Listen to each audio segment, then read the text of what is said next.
175 अल्लाह रब्बुल इज्जत इरशाद फरमाता है,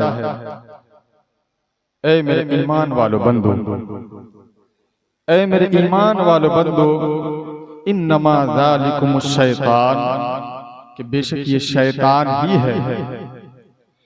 इन्नमा ज़ालिकुमुश शैतान युखव्विफु औलियाअहु, जो अपने दोस्तों के जरिए, जो अपने दोस्तों की मदद से, जो अपने दोस्तों की हिमायत से, जो अपने दोस्तों के सपोर्ट से तुम्हें डराता है, तुम्हें धमकाता है, तुम्हें सहमाता है, तुम्हें धमकियां दिलाता है।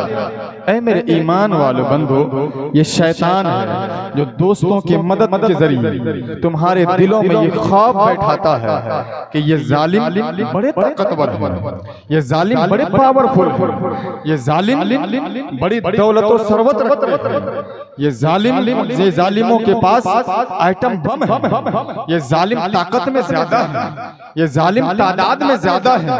मुफस्सिरीन किराम फरमाते हैं कि शैतान मुसलमानों के दिलों में ये खौफ डालता है, ऐ मुसलमान तुम इन जालिमों से नहीं सकोगे, ऐ मुसलमान तुम इन जालिमों का मुकाबला नहीं कर सकोगे, ये ताकत में भी ज्यादा है, ये पावर में भी ज्यादा है, ये तादाद में भी ज्यादा है, ऐ मुसलमान तुम इनसे नहीं सकोगे। लेकिन परवरदिगार क्या कहता है, अल्लाह क्या कहता है, ऐ मेरे मोमिन बंदे, इन्नमा ज़ालिकुमुश शैतान युखव्विफु औलियाअहु फला तखाफूहु, ऐ मेरे ईमान वाले बंदे, ये तुम्हारे दिलों में डर पैदा करते हैं, ऐ मेरे ईमान वाले बंदे, ये तुम्हारे दिलों में धमकियां दिलाते हैं, ऐ मेरे ईमान वाले बंदे, ये तुम्हारे दिलों में हुकूमत करना चाहते हैं, ऐ मेरे ईमान वाले बंदे, तुम मेरे बंदे हो ना, मेरे महबूब का कलमा पढ़ते हो ना, इस्लाम का दामन थामे हो ना, इस्लाम के दामन से वाबस्ता होना, तुम्हें एहसास कमतरी का शिकार होने की जरूरत नहीं है। क्या तुमने नहीं देखा अबू बकर की जिंदगी को, क्या तूने नहीं पढ़ा उमर फारूक की जिंदगी को, क्या तूने नहीं देखा उस्मान गनी की जिंदगी को, क्या तूने नहीं पढ़ा हजरत मौला अली की जिंदगी को, क्या तूने नहीं समझा बिलाल हबशी की जिंदगी को, क्या तूने नहीं पढ़ा। ऐ मेरे मुसलमान बंधु, तुम्हें किसी से डरने की जरूरत नहीं है। फला तखाफूहुम, हुकूमत चाहे जिसकी हो, ताकत चाहे जितनी हो, तादाद चाहे जितनी हो, मालो दौलत चाहे जितनी हो, एटम बम चाहे जिसके पास जितने हो, पावर चाहे जिसके पास जितने हो, कुर्सियों की तादाद चाहे दुनिया वालों के पास जितने हो, ऐ मेरे मुसलमान बंधु, तुम्हारा एक ईमान, तुम्हारा एक नबी पे ईमान रखना, तुम्हारा एक कुरान पे ईमान रखना, तुम्हारा हश्र पे ईमान रखना, तुम्हारा मरने के बाद उठने पर ईमान रखना, तुम्हारा जन्नत और जहन्नम पे ईमान रखना, ये इस बात की दलील है कि तुम्हें तुम्हारा रब ये कहता है कि तुम्हें किसी से डरने की जरूरत नहीं है। फला तखाफूहुम व खाफूनी इन कुंतुम मुमिनीन, अगर तुम मुसलमान हो तो दुनिया वालों से डरने की जरूरत नहीं है, तुम खुदा से डरो, सारी दुनिया तुमसे डरती हुई नजर आएगी। अल्लाह फरमाता है, ऐ मेरे ईमान वालों बंदो, तुम खुदा से डरो, सारी दुनिया तुमसे डरती हुई नजर आएगी। क्या तारीख तुमने नहीं पढ़ा? बादशाह हजरत औरंगजेब आलमगीर खुदा से डरते थे, दुनिया आज तक उनसे डरती हुई नजर आ रही है। हजरत उमर फारूक खुदा से डरते थे, दुनिया आज तक उनसे डरती हुई नजर आ रही है।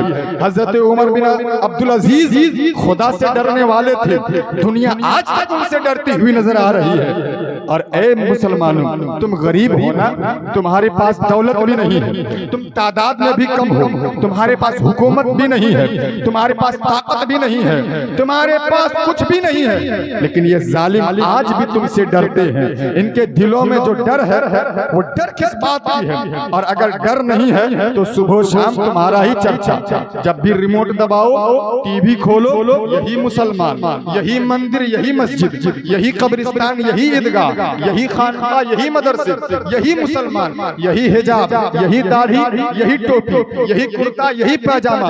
जब भी टीवी का बटन दबाओ, ऑन करो, तो हर वक्त मुसलमान मुसलमान नजर आता है। मैं कहता हूँ हिंदुस्तान में मुसलमान पिछड़ा है, हिंदुस्तान में मुसलमानों की तादाद भी तो कम है।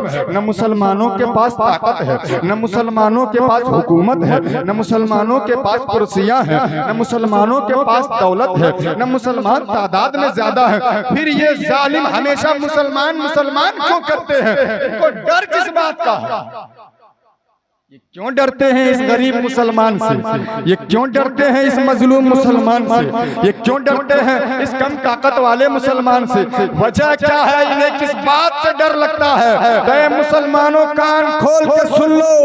ये तुम्हारी तादाद को नहीं देखते, ये तुम्हारे पावर को नहीं देखते, ये तुम्हारी कुर्सियों को नहीं देखते हैं, ये तुम्हारी तादाद, तुम्हारी दौलत को नहीं देखते, बल्कि ये तो सिर्फ ये देखते हैं। और ये जो डरते हैं, वो डरने की वजह सिर्फ और सिर्फ ये है कि तुम्हारे दिलों में इश्क़े मुस्तफा का चिराग जल रहा है। इसी इश्क़े मुस्तफा के चिराग से इसे डर है।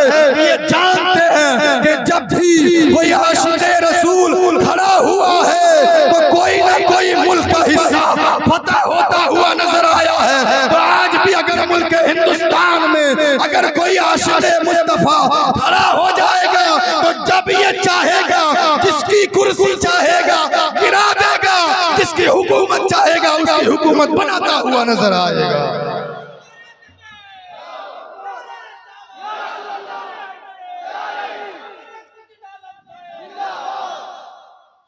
इसलिए मुसलमानों, इसको तुम्हारी तादाद से मतलब नहीं है, तुम्हारी दौलत से मतलब नहीं है, तुम्हारे पैसे से मतलब नहीं है।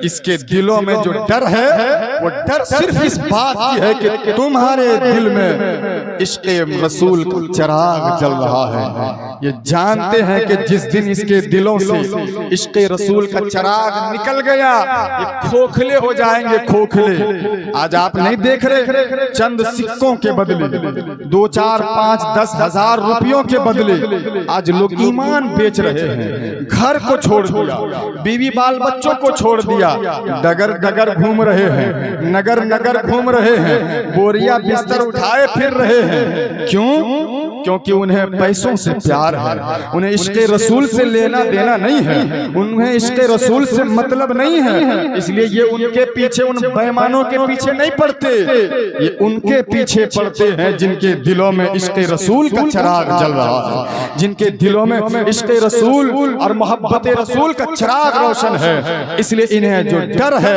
वो इस बात का डर है कि तुम्हारे दिलों में ईमान सलामत है। ये ईमान का डर है कि मुसलमान निहत्था है, मुसलमानों के पास न दौलत है, न सरवत है, न हुकूमत है, न तादाद है, कुछ भी नहीं है। फिर भी एक गरीब मुसलमान से एक करोड़पति जालिम को डर लगता है। और वो डर सिर्फ इसलिए लगता है कि तुम एक अल्लाह को मानने वाले हो, तुम रसूलुल्लाह का कलमा पढ़ने वाले हो, तुम्हारे हाथों में जो दामन है वो मुस्तफा करीम का दामन है, वो इस्लाम का दामन है। इसलिए कि गरीब मुसलमान से एक अरबपति, एक करोड़पति जालिम को भी डर लगता है। इसलिए अल्लाह ने खुद ऐलान फरमाया, ऐ मेरे बंदो, ये शैतान तुम्हारे दिलों में खौफ डालते हैं। ऐ मुसलमान, तुम उससे लड़ोगे जिसकी तादाद ज्यादा है। ऐ मुसलमान, तुम उसका मुकाबला कैसे करोगे? वो तो पैसे में भी ज्यादा है, वो तो तादाद में भी ज्यादा है, वो तो मालो दौलत में भी ज्यादा है, इसलिए नहीं लड़ सकोगे। बैठ जाओ, गालियां दे रहा है सुन लो, कुरान के खिलाफ बोल रहा है चुपचाप सुन लो, ईमान वालों के खिलाफ बोल रहा है चुपचाप सुन लो, नबी के खिलाफ बोल रहा है चुपचाप सुन लो, तुम नहीं सकोगे। लेकिन अल्लाह फरमाता है, ऐ मुसलमानों, तुम्हें डरने की जरूरत नहीं है। शैतान तुम्हारे दिलों में ये वसवसा डाल रहा है कि नहीं सकोगे। अरे अगर एक तरफ शैतान का पावर है तो ऐ ईमान वालों, तुम्हारे साथ रहमान का पावर है, तुम्हारे साथ रब्बे जुल जलाल का पावर है। और जिसके साथ रब्बे जुल जलाल का पावर होता है वो कभी झुकता नहीं है, वो कभी गिरता नहीं है, वो तो हमेशा यही कहता है। हजरत बिलाल हबशी ने यही पैगाम दिया था जमाने वालों को, ऐ जमाने वालों, मेरे पास हुकूमत नहीं है, मेरे बदन पे कपड़े नहीं है, मेरे पास मालो दौलत नहीं है, लेकिन ये इश्क़ रसूल की दौलत है। आज तुम्हें जितना सताना है सता लो, लेकिन एक दिन देख लेना काबे के छत पे चढ़ के अजान देने वाला अगर कोई होगा तो वो बिलाल हबशी ही होगा, खाने काबा के छत पे चढ़ के अजान देगा। नारे तकबीर, नारे रिसालत, नारे रिसालत। हजरत मौलाना आलमगीर सादी साहब, नारे तकबीर, नारे रिसालत। काबे के छत पे चढ़ के अजान देने वाला कोई बहुत बड़ा दौलतमंद नहीं था। खाने काबा के छत पे चढ़ के अजान देने वाला कोई बहुत बड़ी तादाद और लश्कर वाला नहीं था। ऐसा आदमी था जिसके बदन पे कपड़े भी नहीं थे, जो अपनी जिंदगी खुद अपने पैसे से गुजारा भी नहीं कर सकता, किसी दूसरे की ज़ेरे मिल्कियत अपनी जिंदगी गुजारा करता था। लेकिन जब दिल में ईमान की दौलत आ गई, जब दिल में इश्क़ रसूल पैदा हो गया, तो इश्क़ रसूल ने वो बुलंद मकाम और मर्तबा अता कर दिया कि वो बिलाल जिसे कभी घसीटा जाता था, मेरे आका ने उसे खाने काबा के छत पे चढ़ा दिया, मेरे आका ने उसे खाने काबा के छत पे चढ़ा दिया। और आगे बढ़ो, मैं आज आपको अपनी तकरीर में दो चार बातें बताना चाहता हूँ। मेरे प्यारे मुसलमानों, जो ये इश्क़ रसूल की दौलत है, ये बड़ी कीमती दौलत है। अल्लाह तुमसे बहुत प्यार करता है। अल्लाह रब्बुल इज्जत हमेशा तुम्हारी मदद के लिए, हमेशा तुम्हारी मदद के लिए अपने दरवाजे रहमत को खोला हुआ है। आपको मालूम होना चाहिए, अल्लाह रब्बुल इज्जत ने कुरान पाक में खुद ऐलान फरमाया है, वला तहीनु वला तहज़नु व अंतुमुल आलौना इन कुंतुम मुमिनीन। ऐ मेरे मुसलमान बंधो, जालिमों का जुल्म ज्यादा नहीं चलने वाला है। ऐ मेरे मुसलमान बंधो, ये हुकूमतें ज्यादा नहीं चलने वाली है। हुकूमतें कितनी बनी और खत्म हो गई। तुम्हारे सामने फिरौन की तारीख है, तुम्हारे सामने नमरूद की तारीख है, तुम्हारे सामने शद्दाद की तारीख है। ये हुकूमतें आती हैं, चली जाती हैं, लेकिन जिसका झंडा हमेशा बुलंद रहता है, जिसकी हुकूमतें कभी खत्म नहीं होती है, वो हुकूमत ऐसी हुकूमत है जिसको मुसलमान कहा जाता है, जिसको इस्लामी हुकूमत कहा जाता है। अल्लाहु अकबर। मेरे अल्लाह रब्बुल इज्जत ने कुरान पाक में अपने बंदों को ये मैसेज दिया, अपने बंदों को ये पैगाम दिया है, ऐ मेरे बंदो, तुम्हें घबराने की जरूरत नहीं है। वला तहीनु वला तहज़नु व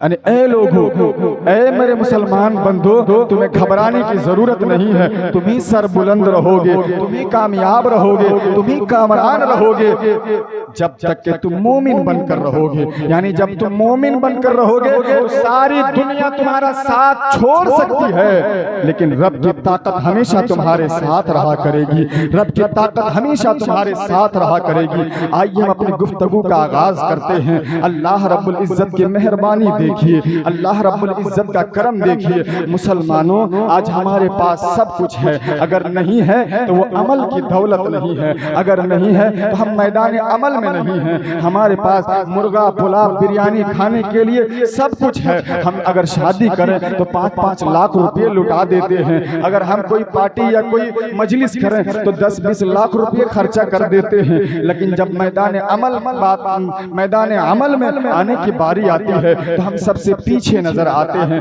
हमारा अल्लाह हमसे क्या चाहता है, हमारा परवरदिगार हमसे क्या मुतालबा करता है, हमारा खुदा हमसे किस